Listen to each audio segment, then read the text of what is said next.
Peuple de Shalom, soyez bénis dans le nom de Jésus-Christ. Bénissons encore l'Éternel pour sa grâce, pour ses bienfaits et pour son amour pour ses enfants. Alors ce soir, nous allons parler de quelque chose.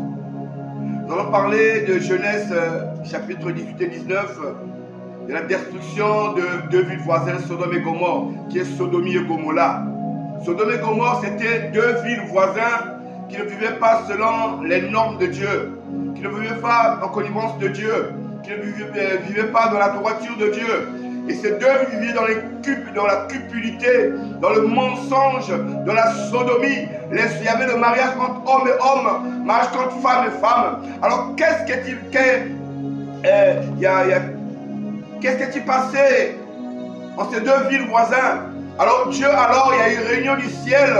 Dieu alors décida de détruire ces deux villes qui est Sodome et Gomorrhe. Alors Abraham, qui est notre père par la foi, a commencé à intercéder, a commencé à prier, a commencé à demander la plénitude de Dieu, a commencé à implorer la grâce de Dieu, a commencé à demander la miséricorde de Dieu, jusqu'à dire à Dieu, est-ce qu'il n'y a-t-il pas des ciels justes là-bas que tu as décidé de bombarder, que tu as décidé de détruire ces deux villes?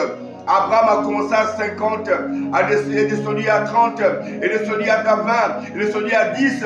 Alors la finalité, il y avait une réunion du ciel, mais la prière d'Abraham, au moins, Dieu a écouté. Et qu'est-ce qui est-il passé? Alors Dieu décida alors de détruire ces deux villes qui n'étaient pas en connivence, qui ne vivaient pas les normes du Seigneur. Combien de villes aujourd'hui, combien de personnes aujourd'hui, combien de familles aujourd'hui qui ne vit pas en conformité avec Dieu, qui ne vit pas en droiture avec Dieu. Alors Dieu décida alors de détruire ces deux villes, de bombarder. Mais alors avant de bombarder, Dieu envoyait les anges d'abord pour sauver une famille, c'est la famille Lot. Je voulais te dire, papa et maman, ce matin, la famille Lot, c'est toi. Regarde ce que tu as vécu dans le passé. Tu as commis beaucoup de choses, beaucoup de crimes, beaucoup de péchés, beaucoup de choses incroyables. Mais Dieu a permis que tu sois en vie. Oh my God! Parce que Dieu a un projet pour toi.